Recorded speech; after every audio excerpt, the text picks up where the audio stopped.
अस्सलाम वालेकुम दोस्तों, वेलकम मैं करता हूँ एक ब्रांड न्यू वीडियो के अंदर। दोस्तों, ईमान ने और ईमान की फैमिली ने मतलब इतनी बेवकूफ़ फैमिली निकलेगी, मैंने ये चीज़ सोची नहीं थी। ईमान ने सबसे पहले जी ऐशो आराम को ठोकर मारी और फेम को ठोकर मारी। फेम जो पॉजिटिव मिलना था उसको उसने छोड़ के नेगेटिव तरीके से फेम लिया, ईमान ने और ईमान के भाई ओन शेख ने। और इसका साथ किसने दिया? ईमान की वालदा ने। कितने वैसे अफसोस की बात है और कितने वैसे दुख की बात है। मैं जो आगे आप लोगों को वीडियो दिखाने वाला हूँ, आप लोगों के रोंगटे खड़े हो जाएंगे ये वीडियो सुन के कि ईमान ने इतने झूठ बोले, ओन शेख ने इतने झूठ बोले। और मतलब कि यार, रजब की ये स्टेटमेंट सुनी तो सुन के वाकई बड़ा दुख हुआ कि रजब पे जितने भी इल्जामात लगाए गए ईमान की तरफ से, ओन शेख की तरफ से, वो झूठे इल्जामात लगाए गए। हाँ, रजब भी कहीं ना कहीं पे गलत है। ताली हमेशा दोनों हाथों से बचती, एक हाथ से नहीं बचती। मगर ईमान को चाहिए था कि वो रजब का एंड तक साथ देती, जैसे डकी भाई की वाइफ अरूब ने मतलब डकी भाई का साथ दिया।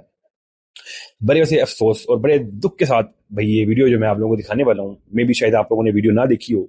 ये वीडियो देखने के बाद आप लोगों को क्लियर हो जाएगा कि ये जो शादी टूटी है ईमान की और रजब की, इसमें सबसे बड़ी गलती किसकी है। अब तक लोग समझ रहे थे कि जी रजब की गलती है, रजब की तरफ से भाई ये सब कुछ हुआ है, रजब ने ये किया है, रजब ने सुलह का हाथ नहीं बढ़ाया, रजब रजब रजब सब ने जी यही रट लगाई थी। मगर ये वीडियो देखने के बाद सबूतों के साथ बात कर रहा हूँ जी, सबूतों के साथ ये वीडियो देखने के बाद जी मुझे अब क्लियर हो गया कि ईमान की और ईमान के भाई की गलती है ये शादी टूटने में।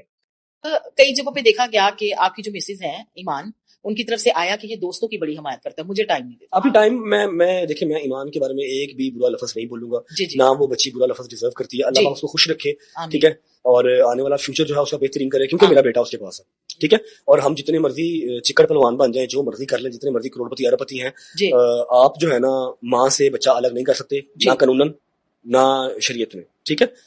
दूसरी बात, तीसरी बात यह है कि मुझे उससे सिर्फ गिला शिकवा अगर रहेगा ना तो एक ही रहेगा।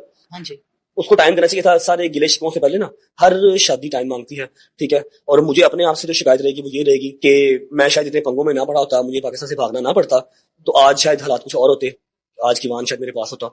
और एक जो छोटा सा मुझे शिकवा रहेगा जी, क्या? वो ये रहेगा कि कभी एक दफा तो लाइव, जैसे वो कल परसों लाइव बैठे हुए थे, जी जी माशाल्लाह माशाल्लाह 70,000 बंदा लेके बैठे हुए थे, माशाल्लाह। ठीक है। एक मुझे शिकवा ये रहेगा कि आप कभी जिंदगी में कभी एक दफा तो कहें आके कि मैं उनके कान खींचूंगी, कभी तो अच्छा कहें।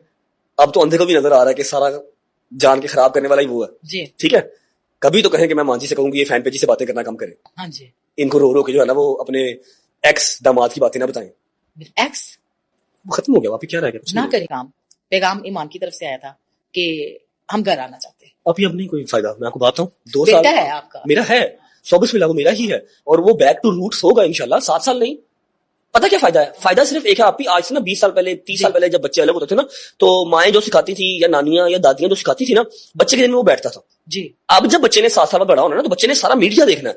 आपको लगता है आप लाइव कर रहे हैं, मैं बोल रहा हूँ, अब ऑन भोग रहा है, कुछ भी हो रहा है, पॉडकास्ट चल रहे हैं, इंटरव्यू चल रहे हैं, आप टॉन्ट मार रहे हो, आप इनडायरेक्ट बातें कर रहे हो, वो वैनिश हो जाएंगी। नहीं, आप फेम को छोड़ते हैं, फेम आपको नहीं छोड़ता।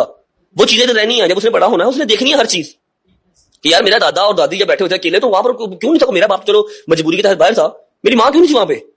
Please don't go inside all these matters. मुझे ये अच्छा, मैंने सुना माशाल्लाह वो आखिरी बात कर दूंगा सिर्फ टॉपिक के ऊपर कि 2 साल हो गए हैं, 2 साल मेरी किसी एक कंट्रोवर्सी में मेरे ससुराल वाले किसी एक का भी कोई मेरे हक में बयान नहीं आया, जबकि वो लोग बहुत पॉजिटिव था, क्योंकि रज्जब ने उनकी एक पॉजिटिव इमेज बनाई थी कि पढ़े लिखे हैं, सुलझे हुए लोग हैं। बिल्कुल सही ठीक है, मैंने बनाई थी ना, आपका कौन सा अपना चैनल था? जी जी बिल्कुल मेरे ऐसे चैनल में मैंने कहा यार ऑन शिदादा, ऑन पढ़ा हाँ लिखा बिल्कुल बच्चा, बिल्कुल ऐसे ठीक है, ईमान मांझी, पढ़े लिखे लोग, मैंने लेकिन बनाई, बाकी हम भी देखते थे वो काफी पढ़ा मैंने लिखा बनाई ना, ठीक है। तो मेरी किसी एक कंट्रोवर्सी में शादी से हटके भी मेरी 50 और रही है, मेरे इन लॉज की तरफ से एक मेरे हक में कभी बयान या एक स्टोरी नहीं आई, ठीक है। तो 2 साल इस एक कंट्रोवर्सी ने, डिवोर्स की कंट्रोवर्सी ने मुझे भिगो के मारा। कभी 4-4 लाख सब्सक्राइबर कम किए, इतनी नफरत दी है लड़कियों ने मेरे से, इतनी नफरत की है।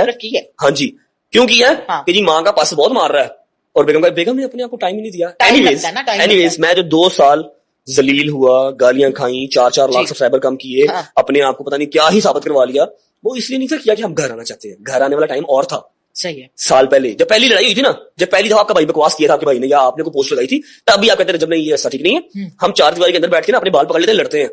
इस बात को हम नेशनल इशू नहीं बनाते, क्योंकि जब ये नेशनल इशू बन गया ना, तो अब नहीं फिर ये सॉर्ट होना। मैंने जब गालियां खा ली, हर चीज कर ली, काय के लिए? ठीक है, कोई बात नहीं। चलते जब मैंने आपको अपने अगेंस्ट ही खड़ा देख लिया, तो मैं अगले 30 साल कैसे गुजारूंगा आपके साथ? अच्छा नहीं, वो कह रही है, आई थी लाइव ना, तो वो कह रही थी कि मैं रजब के घर गई थी तो मेरे पे दरवाजे बंद थे। चलिए, आप सच्ची बात है। नहीं, मेरे घर पे कैमरे लगे हुए हैं।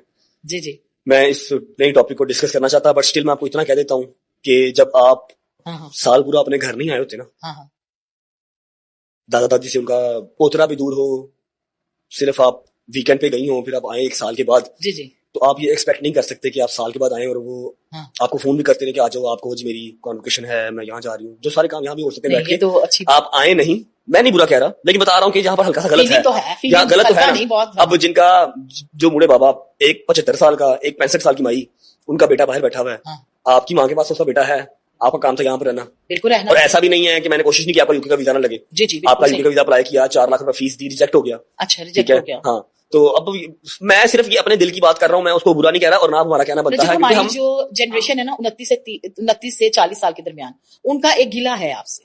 मैं वो गिला उनका सुनता हूँ, जी, मैं अपनी बात बताएं, कंप्लीट कर लूँ। तो ऐसा भी नहीं है कि वीजा लगवाने की कोशिश नहीं की, अपने हाथ से वीजा आपने लगवाया, वो रिजेक्ट हो गया, ठीक है। सिर्फ मुझे जो वो है यही है कि अगर आप यहाँ पर रही होती, जी वो एक साल मुश्किल चलो आपने काट लिया होता अपने काट बंदे के बगैर, ठीक है, तो इस घर में मेरी माँ से ज्यादा होल्ड आपका होता, और है कौन है यहाँ पर, आपका होता। और दूसरी बात आपकी कि जो मेरी माँ को शुगर की गोली लगी थी अकेले रह के, हाँ वो बता गजल रहे कितनी थे। देर आती है, जी गजल का अपना घर है ना, गजल का अपना घर है। कितनी देर आती, जब आप साल के बाद मैं आया हूँ यूके से, फिर मुझे कराची गया हूँ, वहां पर मुझे मार मुर पड़ी है, जब मैं कराची से आया हूँ, आप, आपके मामू, आपका भाई और आपकी अम्मा आई है मेरे घर पे, जी तो आप क्या एक्सपेक्ट कर रही हैं आपकी कि 1.25 साल के बाद आप जब मेरे घर आ रही हैं तो वहां पर सारे ओपन आर्म्स के साथ मिलेंगे? नहीं नहीं ऐसा नहीं। आगे भी तो लेडीज ही हैं, आगे भी तो नहीं सिर्फ बटा, आगे भी तो आसिया गजली है, बिल्कुल जैसे ऐसी आपका एटीट्यूड बिल्कुल है, ऐसी है। आपका अपनी एक आकड़ है, गर्दन में सरिया है, बनता है, ठीक है, जबरदस्ती बुढ़ी सी बनता, हाँ। कोई बात नहीं, ठीक है, उनका भी तो है, वो माँ है, वो बहन है, उन्होंने 30 साल देखा। जब उन्होंने आपको अगर अच्छे मुंह से बाहें खोल के नहीं मिले, इट डजंट मीन कि वो चाहते हैं कि आप चले जाएं। अगर तो ये बात आप हल्फन की मान की कसम खा के कह देती हैं कि आपके दरवाजे बंद किए, आपका बाजू भर के आपको बाहर निकाला, मैं कहता हूँ अपना यूट्यूब, इंस्टा, टिकटॉक हर शय डिलीट कर देना। अच्छा मैं उत्थे बैठा था, एडी मजाल किसी दिन नहीं आया, नहीं कोई है, मेरे मैं निकाह जिससे कोई हाथ समझती फाड़ हूँ। जाता। और इतनी सेंस तो मुझे भी है कि जी, ऐसी मेरे बात घर नहीं कैमरे हो लगे हुए हैं, मुझे मजबूर ना किया जाए कैमरे निकालने पे। आपने जब ये देखा कि ये मुझे अच्छे से कोई बात नहीं कर रहा, कुछ से ट्रीट नहीं कर रहा, आपने खुद ही कहा। तो दोस्तों ये पीछे आप लोगों ने स्टेटमेंट सुनी है रजब की, यहाँ से एक बात तो क्लियर हो गई है कि 90% गलती जो है वो ईमान की है। ईमान को चाहिए था कि वो साथ देती रजब भट्ट का, जैसे कि ईमान ने अपनी ये लास्ट लाइफ में भी कहा था जी मैं 2 सालों में रजब के साथ 8 या 9 घंटे रही होंगी, उसने कभी भी मुझे टाइम नहीं दिया, ठीक है। मैंने बहुत कोशिश की कि मैं ये घर बसा सकूं, ये घर बचा सकूं, तलाक ना हो। मैंने बहुत मरतबा जाने की भी कोशिश की, मुझे घर से निकाल दिया गया, मैं घर गई, मुझे मुंह नहीं लगाया गया। मतलब कि यार रजब की बात बिल्कुल ठीक है कि जी आप अगर उस सिचुएशन में, जिस सिचुएशन में आपका हस्बैंड, आपका शोहर, जैसे कि रजब भट्ट मुश्किलात में था, यूके था, दुबई था, मतलब 8-9 महीने वो पाकिस्तान से गायब रहा, पाकिस्तान में वो नहीं रहा, तो मेरे ख्याल से ये 8-9 महीने जितना साथ ईमान को देना चाहिए था, मेरे ख्याल से अगर ईमान ने ये साथ दिया होता, जो भी कंडीशंस थी, जो भी मामलात थे, ईमान को रजब के घर से नहीं जाना चाहिए था। मगर ईमान ने अपनी फैमिली को चूज किया, अपनी फैमिली को ज्यादा तरजीह दी, ये सोचते हुए कि जी मुझे डिसरिस्पेक्ट किया जा रहा है रजब के घर पे।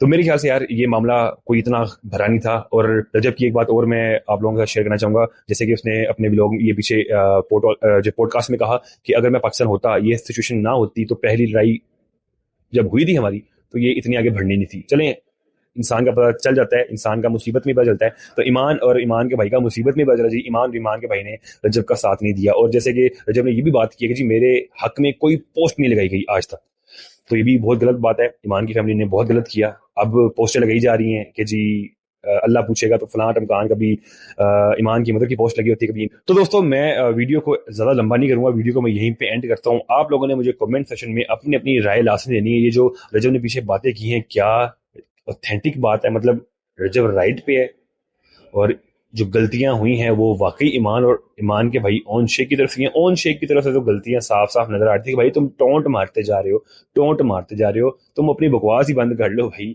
ताकि तुम्हारी बहन का घर बस जाए। चलो जो लड़ाई इतनी हाई लेवल पे चली गई है वो खत्म हो जाए, तुम्हारे चुप रहने से खत्म हो सकती है, मगर भाई तुम बकवास से बकवास, टोंट पे टोंट, टोंट पे टोंट।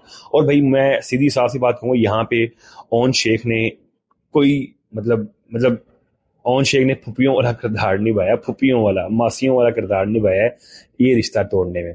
आप लोगों की जो भी राय है कमेंट्स में आके मुझे आप लोग दे सकते हैं। चैनल को सब्सक्राइब कीजिएगा, बेल आइकन को प्रेस कीजिएगा ताकि वीडियो की नोटिफिकेशन आप लोगों तक टाइम पहुंच सके। मिलता है नेक्स्ट वीडियो में, भाई होते हैं इजाजत, टाटा फिर।